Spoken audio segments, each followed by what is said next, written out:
I also met with embassy representatives from the FBI, from the DEA, and DHS.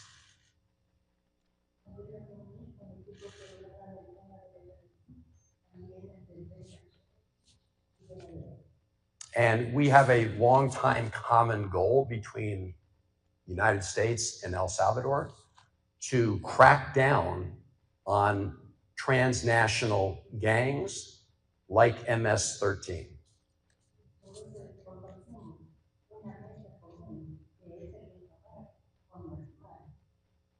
I have been fighting against MS-13 for probably longer than Donald Trump even heard about MS-13.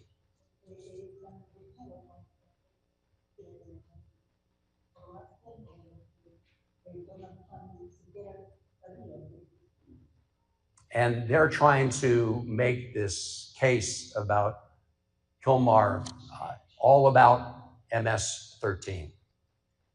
When in fact, the judge in the case has said they've not provided substantial or any significant evidence to back up their claim.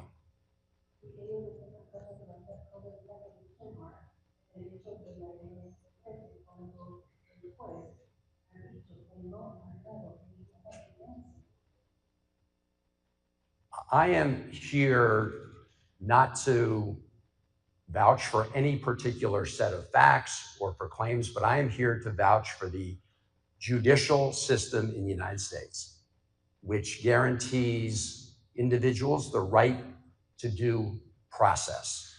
And that is the difference between being illegally detained and abducted, like Kilmar Abrego Garcia, and the right to have your day in court and present the facts. Everybody gets to present the facts to a judge, and the judge has looked at those facts and so far concluded that Mr. Abrego Garcia was illegally abducted and taken out of the country and now sits illegally in CICAT prison in El Salvador.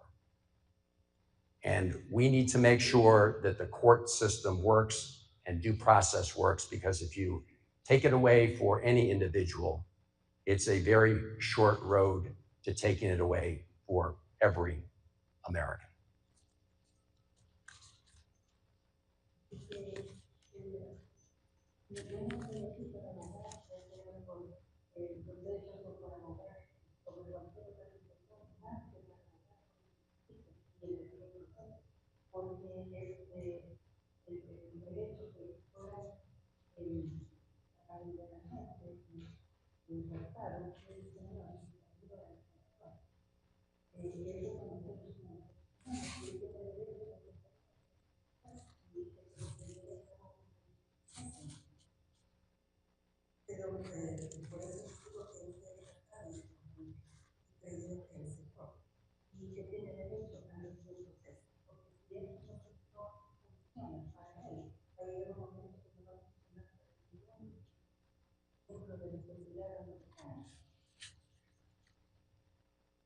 And with that, I'm ready to take any questions you may have. En este momento vamos a abrir la oportunidad de prensa, de preguntas y respuestas.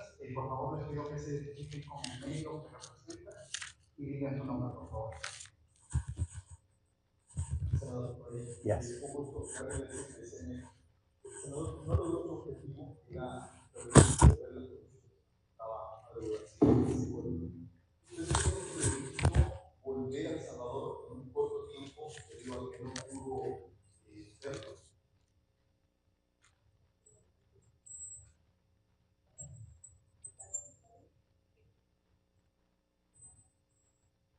Yeah.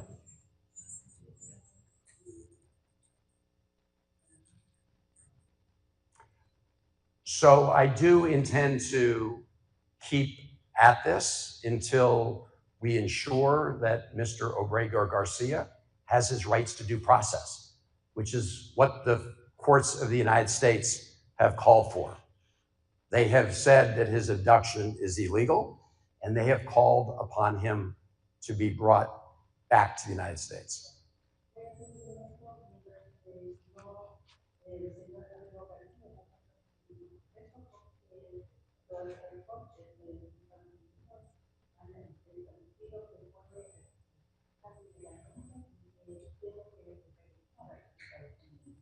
So I will keep at this, but I can assure you that while I may be the first senator and first member of the United States Congress to come here to El Salvador in this case, I certainly will not be the last. There'll be many more coming.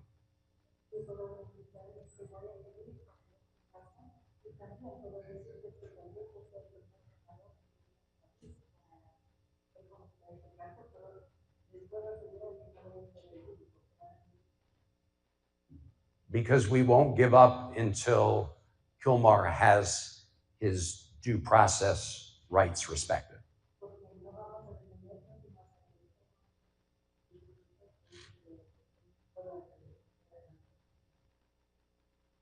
Siguiente pregunta.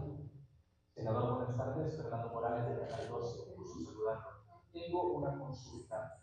¿Qué impacto podría tener este caso en la cooperación bilateral en ambos países, como la migración, lucha contra el crimen organizado o asistencia económica, y qué acciones diplomáticas o legislativas se podrían tomar en contra de El Salvador si se sigue ignorando a la justicia estadounidense? Well, as I said in my opening statement, I think people of the United States want to have very good relationship with the people of El Salvador, and that includes expanding our economic relationship.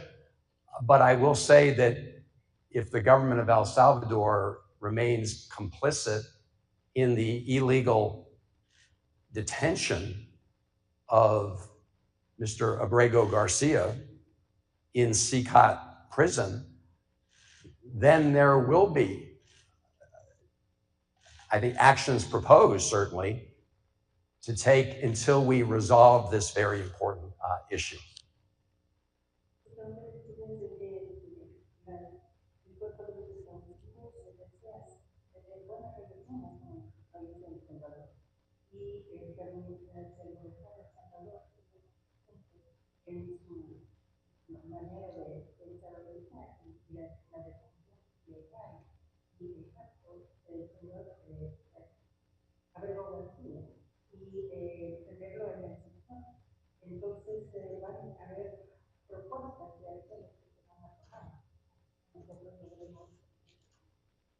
Because American taxpayers' dollars should not be used in a way that violates the court orders of the United States.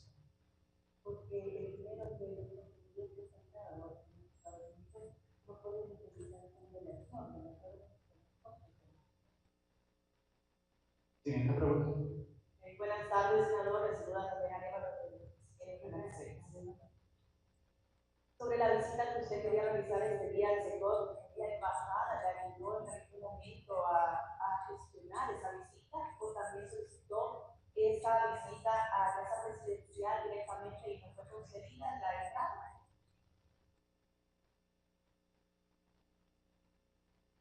So two steps were taken.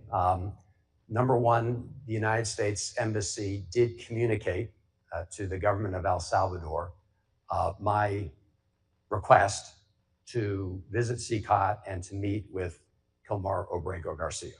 So they relayed my request to the government of El Salvador. And then yesterday, when I met with the vice president, I asked again about exactly that, about chance to go see Kilmar Abrego Garcia. And again, I emphasized that my goal in visiting with him was to check on his health and his well-being.